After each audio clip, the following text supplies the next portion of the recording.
勢いでフレンチブルドッグを飼ってしまった結果、僕は犬のために家を改造し、車を買い替え、仕事まで変えました。今日はその始まりの話です。はじめまして、三部費のパパです。フレンチブルドッグを飼い始めて18年目になります。これまでに5匹のフレブルと人生を共にしてきました。今はここにいる3匹と一緒に暮らしています。そして来年僕は60歳、還暦を迎えます。そこでこれを機に今回からフレブルと暮らしてきたいろいろな話、ほとんどが失敗談なんですけど、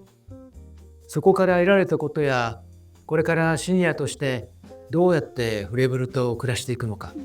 といったことを動画にちょっとずつ残していこうと思います。そしてその話が誰かのお役に立てるような情報になるのであれば大変嬉しいです。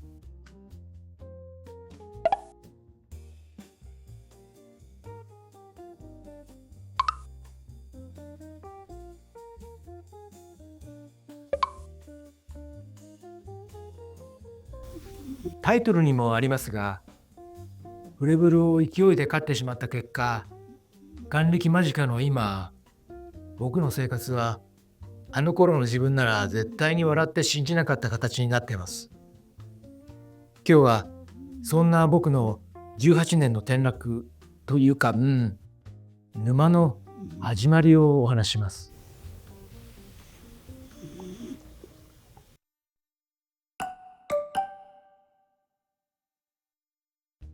僕が初めてフレブルと出会ったのは、個人がやっている小さなペットショップで売れ残っていた子だったんです。で、この子を最後に店を畳むんで、現金一括で購入してくれるなら大きく値引きしますよって言われて、実はその頃、たまにいろんなペットショップでよくパグを見ていて、犬を飼うならパグがいいかなって漠然と思ったりしてたんですね。ブルドッグとかフレブルってあんまりね、巷では見かけなかったんですよ。それで初めてフレブルを間近でその店でリアルに見て、抱っこまでしちゃったもんだから、もうね、わかりますよね。こうメロメロになっちゃいまして、すぐ銀行に走って行ってお金を下ろしてきて、勢いで買っちゃったんですよ。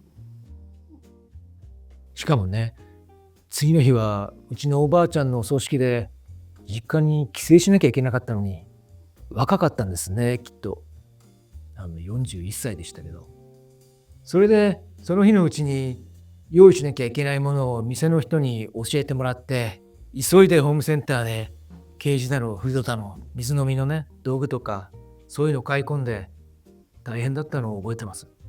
それからはもうしばらくはしつけの本とにらめっこでした。犬飼うのは初めてですから、フードはどのくらいあげるとか、うんちの硬さはねこうだとどうだとかね、全然知らないことだらけなんですね。それでペットショップからは何でも相談してくださいって言われてたので、1週間後に店にね相談に行ったんですよ。ところがその店もうなくなってました。だけど今思えば、どうしてあの時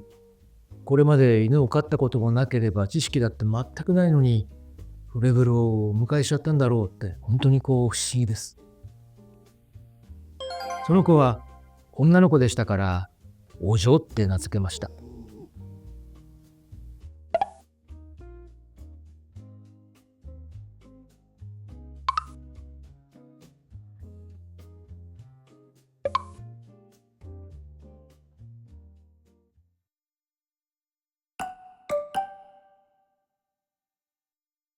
最初の子、お嬢を迎えてから1年後にいろいろ事情があって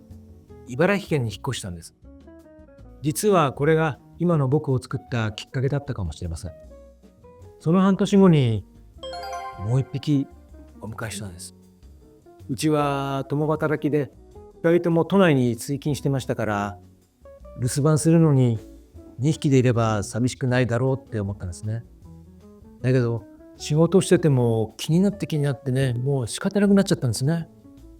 特に2匹になったらなおさら心配ばかりしちゃう。エアコンをつけてこなかった日に午後に気温が急上昇したりした時なんか、上司に嘘をついて会社を早退したことがあります。もう何回も。皆さんもそうじゃないかと思いますけど。それでそうこうしているうちに、その次の年に東日本大震災が起きました。飛んで帰りたくても本当に帰れなくて、歩いてようやく明け方の4時ぐらいに家に着いて、とりあえず無事だったので安心したんですけど、その後に計画停電が始まりました。まだ春とはいえ結構暑くなる日も多かったですから、エアコンが止まったらどうしようって気が気じゃなかったですね。それほど暑い日じゃなくても、家に帰ると真っ暗な部屋の中ではあはあはあはあ荒い息をするのを見てたので、自分の無力さに涙が出たんです。僕がこの子たちの命の綱を握ってるのに何にも準備してなかったなって。そこからはもう必死でした。周りからは犬のためにそこまでするのと笑われましたが、ローンを組んで屋根の上に太陽光パネルを乗せて、あと避難所にペットは連れていけないっていうね、情報があったので、車を買い替えるタイミングの時に発電機にもなるっていうので PHEV に変えました。あとは留守番しなくてもいいように会社を辞めて自宅で仕事をすることにしたんです。なんかこうね、もう人生捧げちゃってるみたいですよね。でもその時は僕はそれが当たり前だと思ってやってたわけです。でも41歳の時にはまさかね、こんな人生になるなんて思ってもいませんでしたよ。これがフレンチブルドッグと出会ってしまった僕の末路というか、正確には現在進行形で続いている末路ですね。